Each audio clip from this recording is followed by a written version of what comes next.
শিল্প কলা যিসকলে চৰ্চা কৰে তেখেতসকলৰ নিজা এখন পৃথিৱী থাকে, তেওঁলোকৰ স্বাধীনতা থাকে। কাৰণ সৃষ্টিশীলতাক কোনেও কোনো নীতি কোনো ধৰণৰ আইনে কেতিয়াও ধৰি ৰাখিব নোৱাৰে। এতিয়া কথা হ'ল কাৰ ছবি অংকন কৰিব, সেইটো শিল্পীগৰাকীৰ নিজৰ স্বাধীনতা।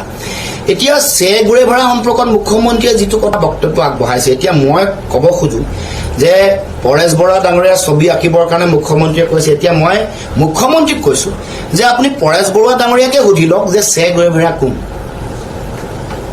এইটো মই তেখেতক আহ্বান জনাইছো।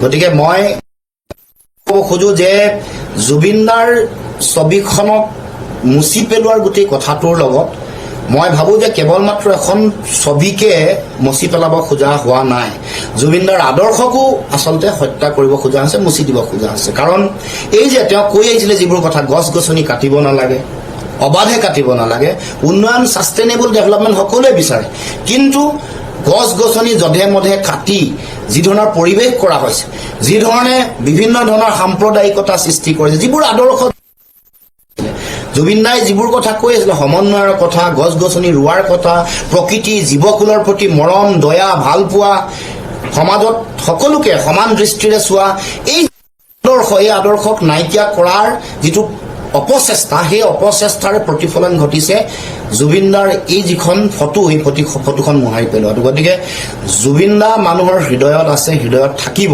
চেষ্টা কৰি তেওঁক আৰু তেওঁৰ আদৰ্শক কেতিয়াও শেষ কৰিব নোৱাৰো। সেইকাৰণে মই ক'ব খুজিছো যে হিমন্ত বিশ্ব শৰ্মা ডাঙৰীয়া, অসমৰ মুখ্যমন্ত্ৰী হিমন্ত বিশ্ব শৰ্মা ডাঙৰীয়াই পৰেশ বৰুৱাকে সোধক যে গুৰেভাৰা কোন। শদিয়াৰ পৰা ধুবুৰীলৈ, বৰাকৰ পৰা ব্ৰহ্মপুত্ৰলৈ সকলোৰে মাজত চিনাকি এটা নাম প্ৰাতঃ টাইম। থলুৱা ভাষা, কৃষ্টি আৰু সত্য বাতৰিৰ আধাৰত প্ৰতিষ্ঠিত খবৰ প্ৰাতঃ টাইমৰ প্ৰতিটো বা বাতৰি পুংখানুপুংখভাৱে চাবলৈ Facebook, YouTube, website, Twitter, Instagram আৰু ব্লগাৰ পেজত লাইক আৰু ফ'ল' কৰক। ধন্যবাদ। অসমৰ সংবাদ জগতখনৰ বাবে এক সুখবৰ। আপোচবিহীন ৰাইজৰ কণ্ঠ সাপ্তাহিক কবচ নৰূপ নসাজেৰে পুনৰ এবাৰ অসমৰ ৰাইজৰ মাজলৈ। স্বত্বাধিকাৰী প্ৰণীতা কলিতাৰ দ্বাৰা প্ৰকাশিত আৰু আপোচবিহীন অসমৰ বিভিন্ন প্ৰান্তৰ একাংশ নপুৰণি অভিজ্ঞতাপুষ্ট সাংবাদিকৰ দ্বাৰা প্ৰচাৰিত তথা eco printing press, Guwahati Katabari গড়চুকত মুদ্ৰিত সাপ্তাহিক কবচ এতিয়া অসমৰ বিভিন্ন প্ৰান্তত উপলব্ধ। আমাৰ ঠিকনা মুখ্য কাৰ্যালয় অসম ফৰেষ্ট স্কুল, হৰিমন্দিৰ পথ, গুৱাহাটী আৰু উপ কাৰ্যালয় কলিতা মাৰ্কেট, বিজয়নগৰ, কামৰূপ, অসম।